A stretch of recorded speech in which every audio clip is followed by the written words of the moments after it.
this episode, you learn about startup funding, how startup funding works, how you can raise money from venture capital, and how you can raise money from angel investors. I will cover when to raise funding, how to raise funding, what you need to watch out for in order to not get screwed by investors, and how to plan for your next funding round.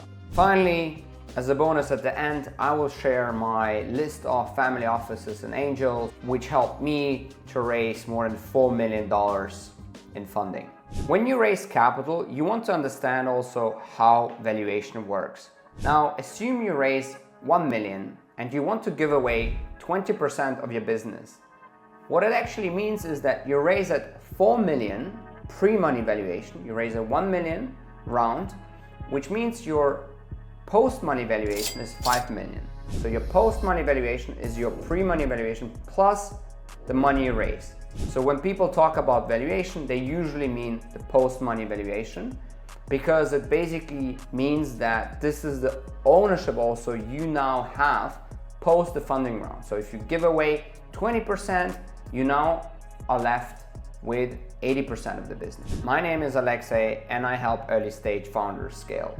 So let's start. When should you raise capital? Let's start with you having a business idea, and that business idea needs funding in order to turn to actually a real business. You either need to hire developers or you need to hire a marketing team, but in short, you need capital to progress.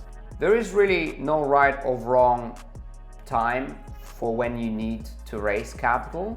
But the best time to raise capital is if you actually have already some traction and you can put fuel on fire to really scale. The alternative to taking on equity funding is, of course, to take on debt funding.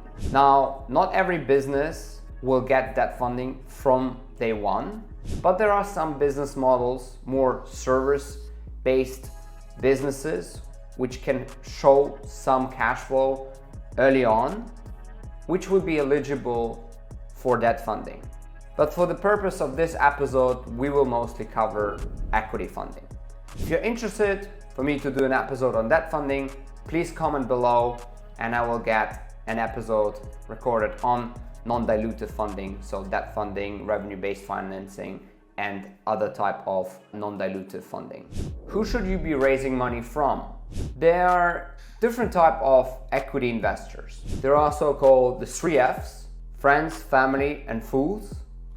There are angels, could be professional angels or industry veterans, and there are venture capital funds, so more institutional investors. When it comes to angel investors, these can be former employees of other startups who exited alongside the startup they were employed at, or of course past founders who had an exit or basically saved up capital, or it could be angels who are veteran industry professionals who want to give back to the ecosystem, stay involved and learn and follow the journey of a young entrepreneur in a related industry. There are 2 schools of thought.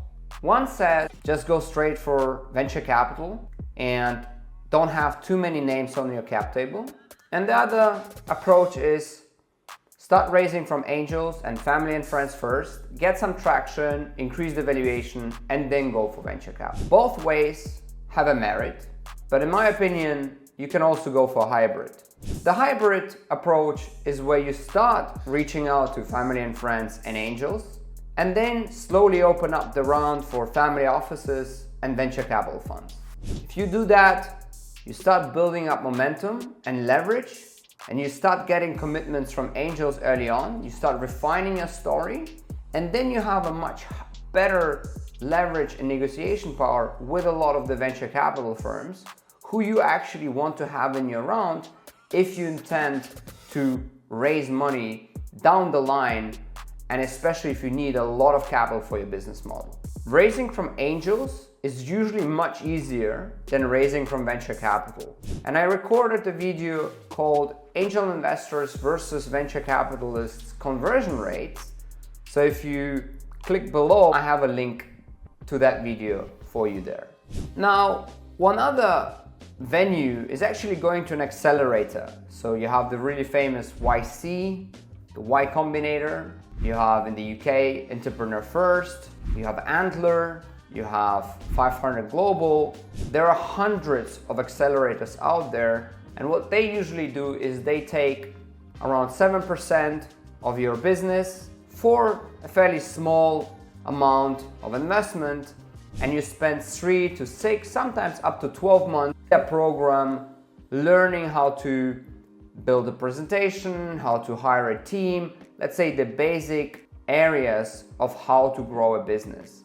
And at the end of the accelerator, usually there is a demo day and you get access to institutional investors. Usually a lot of VCs attend these demo days, and at the end of the demo day, if your story is attractive, it's actually quite easy to raise more funding after you go through that accelerator. Now the downside, of course, is that you give away 7% of your company at a fairly low valuation initially, but of course, if there is a really strong brand around that accelerator, it does open a lot of doors down the line.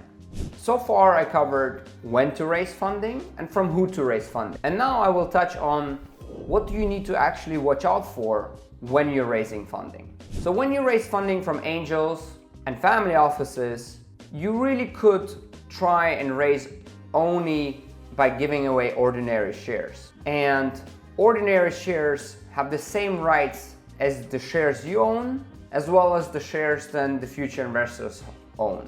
If you get a venture capital firm on your cap table, usually they will ask for preferred shares. Now, preferred shares are preferred because they have preferred rights attached to them. One of those rights is a so-called 1x liquidation clause. It could be also, of course, a 2x or 3x liquidation clause, but a 1x liquidation clause is basically the most common clause in the seed to Series A funding stage. The 1x liquidation clause basically means that when there is an exit event, first, the money you raised from that venture capital firm must be returned before any of the other proceeds will be distributed to the investors as well as to yourself. That means if you raise 100 million and you exit the business for 100 million, what it means is that you actually end up with zero, because you first have to give back that 100 million you raised. There are many cases out there where founders who exited for $500 million still didn't make any money because they just raised so much more and had to basically first give back the capital to the investors. So while this clause is very normal and very common, you really need to still watch out for it and understand really the implications. The second point you really want to watch out for is to not give away too many board seats. Now again, if you raise institutional funding, the investor will ask for a board directorship and usually a board observer seat. As a founder, or if you have a co-founder or two co-founders, you really want to maintain the majority of board seats early on, and if you don't, then a lot of your work becomes also managing the board dynamics, and you end up potentially being fired from the company if you lose the board majority, and in case the business does not perform as well as you maybe promised it to do. One of the recent examples is obviously the termination of Sam Altman by the board before, of course, he was reinstated because of the pressure by investors who most likely have now gotten rid of the actual board. But in the early stage venture world, it is really rare to see boards being fired by investors and founders or CEOs being reinstated, and most likely than not, the founders will be actually terminated and not reinstated. Finally, a really important point for the terms on which you raise are various permissions and approvals you need by the board in order to do certain things. So for example, revising your budget or taking out debt funding or selling a part of your business. You really want to minimize the amount of decisions you need to get board approval for, because on the one hand, it's great to get a second opinion and to get challenged if your decision is actually the right one. But on the other hand, if there are certain decisions such as, revising the budget or, certain hiring decisions where you need to go to the board, it will slow you down as a founder. Now you know what to watch out for when you raise money. Let's assume you've raised some funding and now you ask yourself the question, should I raise more money and how do I plan for the future fundraising? So one of the most important things is to actually have your investor reporting up to date and be extremely transparent and informative with your investors to really keep them engaged and keep them informed on your journey. A really useful exercise is to build out a small model where you can see how your future ownership changes based on the funding you raise in the future round, based on the valuation you raise the future round at. The reason it's important is because you will understand that your ownership will start decrease the more money you raise, and therefore the appreciation of the capital and the ownership becomes even more important for you and becomes really visual for you. What you also want to build out is a model where you can see how much capital you need to achieve certain unit economics in order to become actually profitable and no longer dependent on outside money. That way,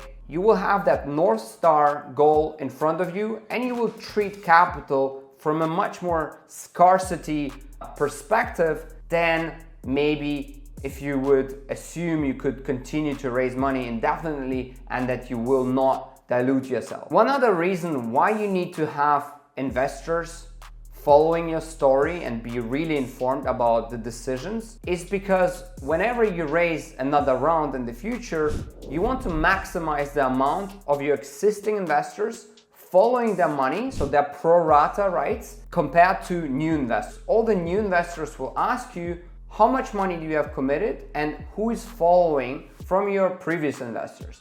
And if you can keep your previous investors happy, it's gonna be much easier to raise future funding rounds. So far I covered when to fundraise, from who to fundraise, what to watch out for, and how to plan your next funding round. Now, as a bonus, let me also give you some tips.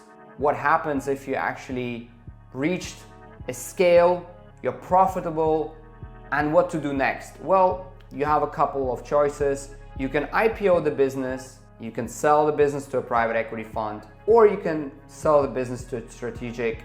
The choice is yours. If you like this video, please subscribe and click the like button.